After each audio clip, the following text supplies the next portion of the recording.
So what is eddy current? What is eddy current loss and how to reduce eddy current? तो transformer में eddy current क्या हो रहा है? मान लीजिए एक कोर है, कोर में एक ऑल्टरनेटिंग सप्लाई दिया, तो यहाँ पे एक ऑल्टरनेटिंग करंट थ्रू होगा। तो ऑल्टरनेटिंग करंट थ्रू होने से ड्यू टू ऑल्टरनेटिंग करंट, ये मान लीजिए एक मैग्नेटिक मटेरियल है, तो एक मैग्नेटिक मटेरियल में एक इंड्यूस्ड ईएमएफ जनरेट होगा। जब इंड्यूस्ड ईएमएफ जनरेट होगा, एक मैग्नेटिक मटेरियल क्या है? कंडक्टिव है, कंडक्टिविटी प्रॉपर्टी रहेगा, तो उसी हिसाब से इंड्यूस्ड ईएमएफ से एक करंट फ्लो होगा, तो एक करंट को ही बोलते हैं एडी करंट। ये मान लीजिए कॉइल है, यहाँ पे एक ऑल्टरनेटिंग करंट देने से एक ऑल्टरनेटिंग एक फ्लक्स जनरेट होगा। यहाँ पे जो मैग्नेटिक मटेरियल जो ईएमएफ इंड्यूस्ड होगा, ईएमएफ इंड्यूस्ड के रेस्पेक्ट में जो करंट थ्रू होता है, वो करंट को ही बोलते हैं एडी करंट। मान लीजिए ये देखा रहा है एडी करंट ऐसे करके थ्रू हो रहा है। तो ये क्या हो रहा है? Faraday's law of electromagnetic induction का फॉर्मूला इसको बोल सकते हैं। ये क्या है? एक मैग्नेटिक मटेरियल का प्रॉपर्टी है। तो ये जो करंट जो फ्लो होगा, करंट फ्लो होने के लिए जो लॉस होता है, इस लॉस को ही बोलता है एडी करंट लॉस। तो इसको कम करने के लिए क्या करना पड़ेगा? लैमिनेटेड मैग्नेटिक कोर करना पड़ेगा। उसके बाद देखिए आप यहाँ पे देखिए सॉलिड आयरन कोर होने से एडी करंट का पाथ जितना हो गया, लैमिनेटेड करने से एडी करंट का पाथ कम हो गया। देखिए तो उसी हिसाब से एडी करंट लॉस कम होगा। देखिए यहाँ पे सॉलिड कोर है, एडी करंट पाथ जितना बड़ा हो रहा है, थिक लैमिनेटेड करने से एडी करंट पाथ और कम हो जा रहा है, थिन करने से और कम हो जा रहा है, तब लॉस घटते जा रहा है। एडी करंट तब क्या है? Alternating current generate magnetic field, and if magnetic field pass through ferromagnetic materials or others magnetic materials, and EMF induce the core material according to Faraday's law of electromagnetic induction। और magnetic material क्या है? वो electrical conductive property है, और वहाँ पे जो एक इंड्यूस्ड ईएमएफ होता है, तो इसके लिए करंट फ्लो होता है मैग्नेटिक मटेरियल थ्रू। तो this current circulate the materials, and circulating current caused an induced EMF, and this current is called eddy current। and in current flow होने से वहाँ पे हीट जनरेट होता है, तो इसके लिए जो लॉस होता है उसको ही बोलता है एडी करंट लॉस। तो इसमें क्या है? Heat losses occur for eddy current in the magnetic material and is called eddy current loss। यहाँ पे देखिए एडी करंट लॉस का फॉर्मूला क्या हो रहा है? K into B M square F square T square. B M क्या हो रहा है? Maximum flux density. एफ मतलब हो गया फ्रीक्वेंसी ऑफ सप्लाई। इंडिया में सप्लाई फ्रीक्वेंसी कितना है? 50 हर्ट्ज है। टी मतलब थिकनेस ऑफ मटेरियल, वी मतलब वॉल्यूम ऑफ मटेरियल्स, के मतलब एडी करंट कांस्टेंट है। तो उसी हिसाब से एडी करंट लॉस का फॉर्मूला हो गया। तो यहाँ पे देखिए जो करंट फ्लो, करंट के लिए जो एडी करंट तो यहाँ पे एक सॉलिड मटेरियल है, देखिए करंट एडी करंट ऐसे फ्लो रहा है, और लैमिनेटेड मटेरियल देखिए एडी करंट ऐसे फ्लो रहा है। तो एडी करंट का फॉर्मूला हो गया। तो एडी करंट लॉस का फॉर्मूला हो गया। उसके बाद क्या है? How to reduce eddy current. तो एडी करंट तो क्या देखते हैं? सॉलिड कॉइल से एडी करंट का पाथ जितना बड़ा हो रहा है, थिक लैमिनेटेड होने से देखिए 2 पार्ट कर दिया, एडी करंट फ्लो कम हो रहा है, और थिन कर देने से एडी करंट फ्लो और कम हो रहा है, तो डिक्रीज एडी करंट लॉस। तो एडी करंट कम करने के लिए क्या करना चाहिए? Reduce eddy current core material, reduce design core as a thin laminated sheet. T जितना कम होगा एडी करंट लॉस उतना ही कम होगा। उसके बाद क्या है? ये कोर लैमिनेट करना, बीच में वार्निश दे देना चाहिए, तो उसी हिसाब से क्या होगा? इंसुलेटिंग प्रॉपर्टी और बढ़ेगा, तो वहां पे इंड्यूस्ड ईएमएफ कम होगा। और एक क्या है? मटेरियल प्रॉपर्टी भी, जैसे सिलिकॉन स्टील मटेरियल यूज करने से क्या है? उसका रेजिस्टिविटी हाई होता है, उसी के लिए एडी करंट लॉस कम होता है। तो एडी करंट लॉस कम करने के लिए क्या है, reduce design thin laminated steel sheet and parallel to magnetic field. इस शीट इंसुलेटेड बाय पैरेलल हो जा रहा है। देखिए यहाँ पे एक सर्किट से करंट दो पार्ट हो गया, चार पार्ट हो गया, मतलब पैरेलल में चार सर्किट हो गया। तो लैमिनेटेड करने के बाद, शीट करने के बाद उसमें वार्निश और ऑक्साइड फिल्म, तो लैमिनेटेड को reduce induce damage and eddy का इंड्यूस डैमेज कम होगा, एडी करंट में कम होगा। एडी करंट के लिए जो हीट हो रहा है, हीट का एक्सपोर्ट जो लॉस हो रहा है वो भी कम होगा। और एक silicon stick magnetic material use करने से उसका रेजिस्टिविटी हाई होता है। तो इसी के रेस्पेक्ट में हम लोग एडी करंट को कम कर सकते हैं। तो व्हाट इज हिस्टैरिसीस? मान लीजिए एक फेरोमैग्नेटिक मटेरियल्स है।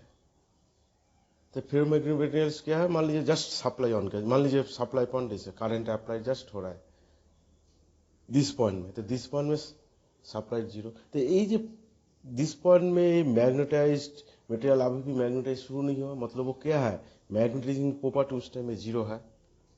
ठीक है, जब ये सप्लाई शुरू हुआ होने के बाद जब पीक में गया, 2 नंबर पॉइंट सबसे ज्यादा करंट हुआ, उसी सबसे ज्यादा फ्लक्स जनरेट हुआ, वो क्या है, सब फुल्ली मैग्नेटाइज मान लीजिए वहां से हो गया। तो ये होने के बाद क्या, नॉर्थ पोल साउथ पोल एक सिस्टम में गया, नॉर्थ साउथ।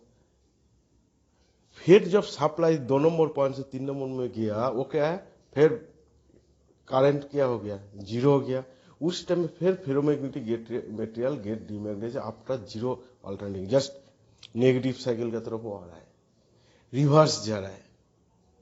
तो उसके बाद फिर रिवर्स में जो पीक गया ही नहीं है, ये पॉइंट जो है मान लीजिए 4 नंबर पॉइंट है, तो जब गया वो भी फिर फेरोमैग्नेटिक मटेरियल गेट्स मैग्नेटाइज। फिर 4 नंबर पॉइंट के बाद 1 नंबर पॉइंट आ रहा है। तो मतलब क्या है, देखिए यहाँ पे 4 पॉइंट देख रहे हो। 1 नंबर पॉइंट में क्या है, जस्ट सप्लाई फेरोमैग्नेटिक मटेरियल को मैग्नेटाइज करने के लिए जस्ट ऑल्टरनेट सप्लाई दिया, मतलब पॉइंट 1 है। तो मटेरियल जस्ट उस टाइम में कोई मटेरियल मैग्नेटाइज नहीं हुआ, just magnetizing property zero. Just जब वो फुल्ली पीक में करने को मान लीजिए सप्लाई की सबसे मैक्सिमम मैग्नेटाइज होता है, गेट मैग्नेटाइज्ड 2 नंबर पॉइंट में। उसके बाद 3 नंबर पॉइंट में जब सप्लाई फिर रिवर्स में जा रहा है करंट, तो 3 नंबर पॉइंट में क्या हो गया, उसका करंट जीरो हो गया। तो उसी हिसाब से फेरोमैग्नेटिक मटेरियल गेट्स फिर डीमैग्नेटाइज जीरो अल्टरनेटिंग करंट के लिए। तो फिर जब घूम के 3 से फिर 4 में गया, रिवर्स में पीक गया, फिर ferromagnetic material gets magnetise after supply, क्या, ferromagnetic material get magnetise after supply reverse alternating. मान लीजिए ये 4 नंबर पॉइंट है, फिर 1 नंबर पॉइंट में जा रहा है। ये एक मैग्नेटिक मटेरियल का जो प्रॉपर्टी है, इसको बोलता है हिस्टैरिसीस। ये है हिस्टैरिसीस, एक मैग्नेटाइज मटेरियल क्या है, अल्टरनेटिंग करंट देने से वो क्या होता है, मैग्नेटिक मटेरियल गेट मैग्नेटाइज होता है, उसके बाद रिवर्स का तरफ जाने से डीमैग्नेटाइज होता है, इसको बोलता है हिस्टैरिसीस।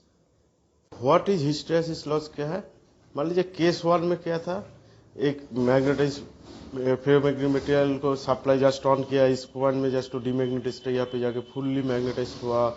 उसके बाद रिवर्स कंडीशन इसमें जाके डीमैग्नेटाइज हुआ, फिर रिवर्स में एकदम ऑपोजिट में जाके फुल्ली फिर मैग्नेटाइज हुआ। लेकिन प्रैक्टिकली क्या होता है, मान लीजिए यहाँ पे फेरोमैग्नेटिक मटेरियल एक क्या है, एक मैंने केस सेकेंड केस है, तो इसमें क्या देख रहे हैं, ferromagnetic material just magnetize property start हो रहा है, 1 नंबर में वो जीरो है, 2 नंबर जाके फुल्ली मैग्नेटाइज हुआ, मतलब मैक्सिमम करंट अप्लाई हुआ। तो उसी हिसाब से पीक, उसी हिसाब से जो फील्ड यहाँ पे दे रहा है उसी हिसाब से फ्लक्स हो रहा है। उसके बाद जब उसको 3 नंबर पॉइंट में आ गया, उसमें क्या है, अल्टरनेटिंग करंट क्या हो रहा है, टुवर्ड्स रिवर्स में जा रहा है, उस टाइम अल्टरनेटिंग करंट जीरो। लेकिन उस टाइम में फेरोमैग्नेटिक मटेरियल्स का प्रॉपर्टी वो डीमैग्नेटाइज फुल नहीं हुआ, उसमें सम मैग्नेटाइज प्रॉपर्टी रह गया। वो क्या है some magnetising property after zero alternating current. ये जो है कि तब क्या है, तो मान लीजिए फील्ड जो अप्लाइड फील्ड जीरो हो गया, लेकिन सम फ्लक्स वहाँ पे पॉजिटिव वैल्यू है, फ्लक्स वहाँ पे रह गया। तो इसको जीरो करने के लिए क्या है, सम नेगेटिवली कुछ फोर्स अप्लाई करना पड़ेगा। ये जो फोर्स अप्लाई करो नेगेटिवली, ये जो कि एक्स्ट्रा एनर्जी दे रहे हो, तो उसको ही बोलता है हिस्टैरिसीस लॉस। तो हिस्टैरिसीस क्या है? What is hysteresis? Hysteresis is a property of ferromagnetic materials. Alternating currents generate magnetic field, and if magnetized field pass through ferromagnetic materials, that time due to magnetic field, ferromagnetic material get magnetized. When alternating current reverse direction, that ferromagnetic material get demagnetized. This process को क्या बोलते हैं? Hysteresis. तो मतलब क्या है? Alternating current दिया, इस कंडीशन में फुल्ली मैग्नेटाइज्ड हुआ, इस कंडीशन में भी फुल्ली, ये फॉरवर्ड में हुआ, ये रिवर्स में हुआ, इसमें जीरो है, इसमें जीरो है। उसी हिसाब से क्या है, ये फील्ड अप्लाई कर रहे हो, मैग्नेटिक फील्ड, यहाँ से फ्लक्स हो रहा है, ये भी फ्लक्स भी मैक्सिमम हो रहा है, मिनिमम हो रहा है, मैक्सिमम हो रहा है। अल्टरनेटिंग करंट के हिसाब से वो भी देखिए मैक्सिमम होता है, मिनिमम होता है। तो यही हो गया हिस्टेरेसिस। तो हिस्टेरेसिस लॉस क्या है? Hysteresis loss occurred for magnetized and demagnetized of the core as current flow in forward and reverse direction. When magnetized force current increase, the magnetic flux increase. As a result, then molecules of magnetic materials are aligned in a particular direction. And when magnetizing force upturn in decreased direction, the magnetic flux does not decrease at same rate, less gradually. Actually, magnetic molecule internal reflection opposed to reverse of magnetism. So when magnetizing force reaches zero flux density, that time have a some positive value. For flux density to reach zero, some magnetized force apply in the negative direction. तो ये जो apply force हो रहा है, इसको ही बोल रहा है हिस्टेरेसिस लॉस। तो यहाँ पे देखिए हिस्टेरेसिस लॉस का कारण है, ये मैग्नेटाइजिंग फोर्स से पॉजिटिवली अप्लाई हो रहा है, हाफ साइकिल के बाद नेगेटिवली अप्लाई हो रहा है, फ्लक्स पॉजिटिवली अप्लाई हो रहा है, हाफ साइकिल के बाद नेगेटिवली अप्लाई हो रहा है। लेकिन ये क्या है, एक कंडीशन में, आइडियल कंडीशन में फ्लक्स ऐसे जाएगा जीरो, लेकिन क्या हो रहा है यहाँ पे, जब वो मैग्नेटाइजिंग, जब फर्स्ट सप्लाई देने के बाद, जब ऐसे यहाँ पे फील्ड जीरो कर दिया, लेकिन तब भी क्या है, कुछ फ्लक्स यहाँ पे रह गया। तो ये जब फील्ड जीरो हो गया, सम फ्लक्स यहाँ पे रह गया, तो ये तो मतलब क्या हो रहा है, मैग्नेटाइजिंग जो प्रॉपर्टी वो देखा जाएगा वो जो मैग्नेटाइज डीमैग्नेटाइज हो रहा है, वो एकदम आइडियल केस में नहीं हो रहा है, जस्ट इसे कार्व जनरेट करके होते रहेगा, जो है ये कार्व है। तो ये हो गया हिस्टेरेसिस कार्व। देखिए यहाँ पे तब क्या है, वो सैचुरेट यहाँ पे हो जा रहा है, सैचुरेट के बाद जब जीरो हो रहा है, वो जीरो नहीं हो रहा है, वो फ्लक्स टोटली जीरो नहीं हो रहा है, वो फ्लक्स सामने रह गया। तो ये जो बन रहा है एक्चुअली जो मैग्नेटाइज्ड में, इसे कार्व टाइप, ये जो कार्व यही हो गया हिस्टेरेसिस लॉस कार्व। तो इसका तब कैलकुलेशन कैसे आ रहा है, हिस्टेरेसिस लॉस क्या है, flux density square into F into we.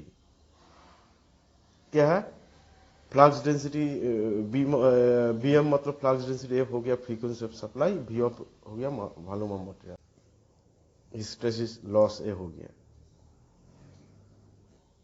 तो हिस्टेरेसिस लॉस रिड्यूस करने के लिए क्या करना पड़ेगा, देखिए फर्स्ट जो है मैं ये बोल सकता हूँ, hysteresis loss reduce by using material that has area of hysteresis loop. High grade silicon steel material use करना पड़ेगा जहाँ पर हिस्टेरेसिस लूप कम होगा। ये मान लीजिए हिस्टेरेसिस लूप है, ये लूप को कम करना पड़ेगा, यही हो गया हिस्टेरेसिस लॉस। तो इसलिए high grade silicon steel material use करने से होगा। तो to reduce loss special core material can be used which reach zero flux density when current is removed. To reduce increased number of lamination.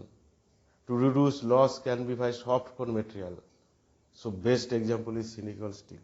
That these loss depend on क्या है, flux, laminated core और volume of core, frequency क्या है, actually hysteresis loss क्या calculation हो रहा है,